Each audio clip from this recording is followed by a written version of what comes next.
A maioria das pessoas começa seu histórico de dívidas com o cartão de crédito desde muito jovem, porque de acordo com a sabedoria popular, se você não se endividar, nunca receberá nada. Nesse vídeo vamos explicar detalhadamente como funcionam os créditos. Você vai aprender a como se beneficiar dos bancos e como você pode se alavancar financeiramente para prosperar. Tudo isso lhe será contado através de uma história. Então, aproveite os ensinamentos e assista ao vídeo até o final. Antes de darmos início ao vídeo, lembre-se que sempre deixamos aqui no primeiro comentário fixado uma oportunidade única e exclusiva para você começar a fazer de 5 até 30 mil reais por mês, utilizando apenas seu celular e uma conexão com a internet. Clique no primeiro comentário fixado e confira agora mesmo.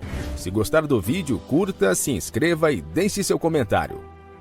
Jaime era um garoto de 17 anos que tinha acabado de se formar no ensino médio e estava se preparando para entrar na universidade. Ele queria ser engenheiro eletrônico. Esse era um grande objetivo. Embora os pais de Jaime o incentivassem e o pressionassem a continuar estudando, eles não tinham dinheiro para sustentá-lo. E se Jaime quisesse ir para uma universidade particular, ele teria que trabalhar durante o dia e estudar à noite, e além de pagar sua mensalidade, teria que fazer um empréstimo. E é exatamente nesse ponto que esta história começa. Aos 17 anos, Jaime fez um empréstimo no valor de $40 mil para pagar toda a sua graduação. Este empréstimo teve prestações mensais de $316, com uma taxa de juros suave de 5% ao ano, para ser quitado em 15 anos. Então Jaime começou a estudar imediatamente e sempre conciliava trabalho e estudos. Depois de um ano de trabalho, um banco local ofereceu para Jaime um cartão de crédito que havia sido criado especialmente para jovens estudantes. O cartão que Jaime recebeu tinha um limite de $3 mil e ele poderia parcelar todas as compras em 24 meses, tendo uma taxa de juros especial de 25% ao ano. Este cartão lhe oferecia vales de desconto em lojas de marcas famosas. Diante disso, Jaime aceitou porque acreditava que seria algo bom para ele comprar alguns livros, roupas e para poder ir a festas sem ter que se preocupar com dinheiro. Então Jaime usou todo o limite do cartão de crédito e parcelou todas as compras em 24 meses, em prestações mensais de $160 que seriam fáceis para ele pagar. 2 anos depois, Jaime conseguiu uma pequena promoção na empresa onde trabalhava, pois a empresa valorizava quem estudava e dava promoções como incentivo aos estudos. Após a promoção, ele decidiu que estava na hora de comprar um carro. Ele não tinha poupança para comprar um automóvel e então tentou um empréstimo, que lhe foi concedido para adquirir o bem de consumo que tanto queria. Ele conseguiu um empréstimo no valor de $10 mil com prazo para pagamento de 5 anos e com uma taxa de juros anual de 15%.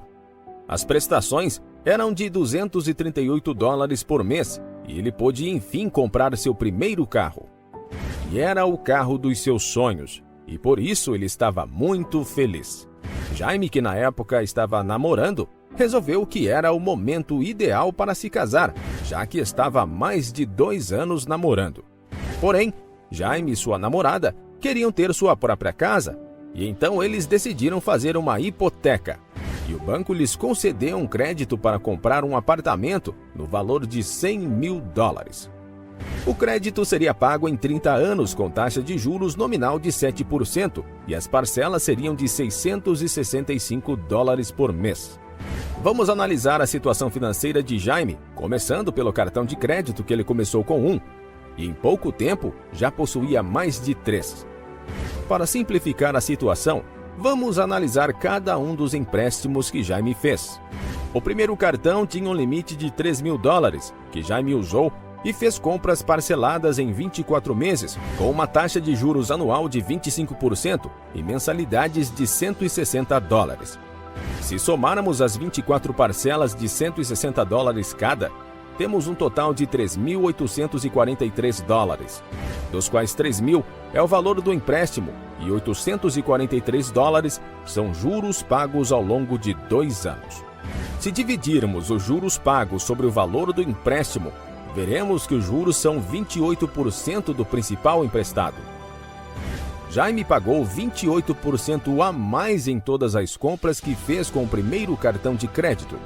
Agora vamos analisar o empréstimo estudantil de $40 mil, com prazo de 15 anos, com taxa de juros de 5% ao ano e com parcelas mensais de $316.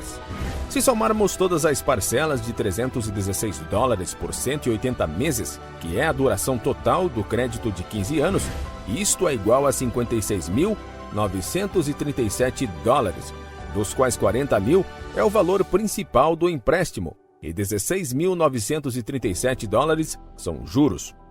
Se dividirmos os juros pagos durante todo esse tempo sobre o valor emprestado que temos com os juros, são 42% do valor principal. Ou seja, Jaime pagou 42% a mais por seu empréstimo de estudo. Vamos agora ao empréstimo do carro. Ele emprestou $10 mil por um prazo de 5 anos, com juro anual de 15%, e pagou parcelas de $238 por mês. Se somarmos todas as parcelas desse empréstimo, ou seja, $238 vezes 60, que são os meses equivalentes a 5 anos, isso é igual a $14.274, dos quais 10 mil é o valor do empréstimo e $4.274 são juros pagos. Se dividirmos os juros pagos sobre o valor do empréstimo, poderemos afirmar que Jaime pagou 43% a mais pelo seu carro. E vamos terminar com o empréstimo da hipoteca. Este empréstimo, que foi feito de $100 mil, com prazo de pagamento em 30 anos, com uma taxa de juros anual de 7% e parcelas mensais de $665. Se somarmos todas as parcelas pagas em 30 anos, isso será igual a $239.509, dos quais 100 mil será do valor inicial do empréstimo e $139.509 será de juros. A taxa de juros sobre o valor do empréstimo é de 140%, ou seja, ao final do empréstimo, Jaime terá pago 140% a mais pelo apartamento que comprou no crédito. Vamos agora somar todos os juros que ele pagou ou irá pagar por estes 4 créditos ao longo da sua vida. Começando com $843 do cartão de crédito, somado com mais $16.937 para o crédito de estudo, mais $4.274 para o empréstimo do carro e mais $139.509 para o empréstimo hipotecário. No total, temos $161.563 só para pagamento de juros sobre os 4 empréstimos.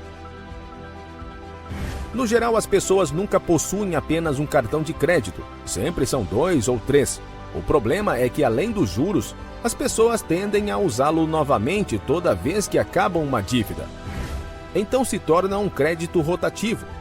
Dos 4 empréstimos que Jaime fez, o único que se investe em algo que gera renda é o empréstimo para a educação universitária, porque tanto a casa quanto o carro, e provavelmente todas as coisas com...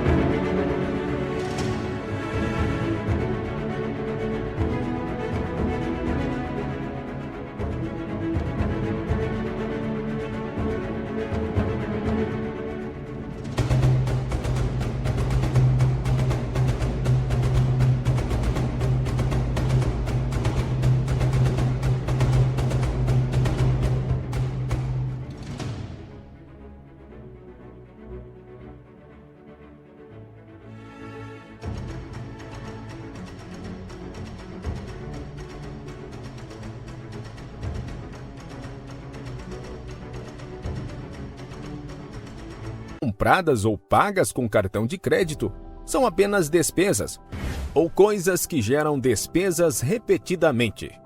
Uma das universidades mais prestigiadas da América do Norte, há alguns anos realizou um estudo, segundo o qual pôde-se comprovar que, em média, a maioria das pessoas ganham cerca de $500 mil ao longo da vida. $500 mil é uma quantia que se administra. É uma quantia boa, o suficiente para tirar qualquer pessoa da pobreza. A grande questão é o que se faz com todo esse dinheiro. Onde o guarda? Com que se gasta? Onde se investe? O que acontece com essa fortuna, na verdade, é que muito desse dinheiro fica para trás ao longo da vida, sendo usado para pagar empréstimos e sendo usado, é claro, para pagar juros sobre esses empréstimos. A história de Jaime simplifica por razões de tempo como os empréstimos funcionam ao longo de nossas vidas, mas faltavam alguns detalhes. O primeiro deles é que a maioria dos empréstimos são usados para comprar coisas que não precisamos, mas pior ainda, a maioria dos empréstimos são usados para comprar coisas que geram despesas adicionais. É o que Robert Kiyosaki chama de dívida ruim. Em outras palavras, a dívida ruim se classifica em usar dívida para comprar coisas que ao invés de renda geram despesas. Então, neste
caso, temos as despesas para um empréstimo e as despesas causadas pelo que acabamos de comprar.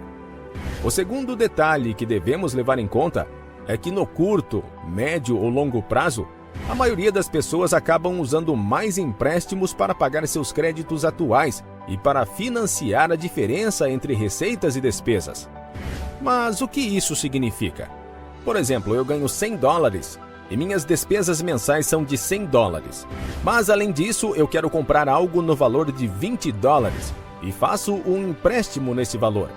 Eu pago, por exemplo, uma parcela mensal de $5. Temos uma receita de $100, despesas de $100 e uma despesa adicional para a parcela desse empréstimo de $5. Eu tenho uma brecha entre receitas e despesas. É o que poderíamos chamar de déficit. No curto, no médio ou no longo prazo, esse déficit, essa diferença entre receitas e despesas, irão gerar um ciclo infinito de empréstimos. Um empréstimo acaba pagando por outro empréstimo, que por sua vez era para pagar um empréstimo antigo, que foi usado para pagar cartões de crédito e etc. No final, acabamos estrangulados por um excesso de crédito. Acabamos sendo escravos desses empréstimos.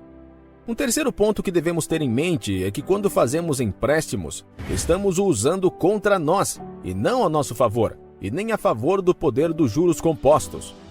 Aprender a dominar os juros compostos a nosso favor é uma das principais diferenças que existe entre pobreza e riqueza.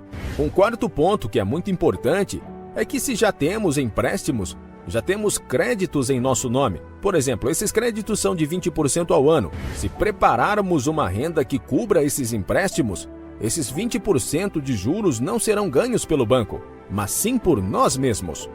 Basta fazer os cálculos que acabamos de fazer dos juros dos empréstimos de Jaime. Calcular os juros que poderíamos pagar ao longo de um empréstimo de cartão de crédito, seja para empréstimos de carro, hipotecários e para outros tipos, e adicionar o total desses juros que pagaremos ao longo dos anos, nos permite planejar nossos gastos e renda para que esses empréstimos não se tornem uma bola de neve. Quando nós preparamos empréstimos que faremos, esses juros não são ganhos pelo banco, mas nós mesmos os poupamos. Para isso, é claro, é necessário ter educação financeira. Este será um dinheiro adicional que teremos à nossa disposição para aproveitar as oportunidades de investir, para fazer negócios, para mudar a trajetória de nossas vidas. O que significa que preparar empréstimos é um dos melhores investimentos. O quinto ponto é muito determinante para o resto de nossas vidas.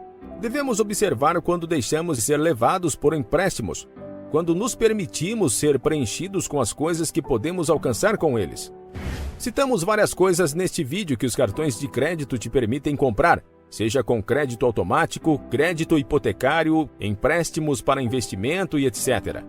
Quando nos permitimos ser preenchidos com créditos, nos tornamos escravos do dinheiro, o que significa, em termos práticos, que por obrigação temos que pagar esses empréstimos para cumprir a responsabilidade, e isso pode afetar várias áreas de nossa vida.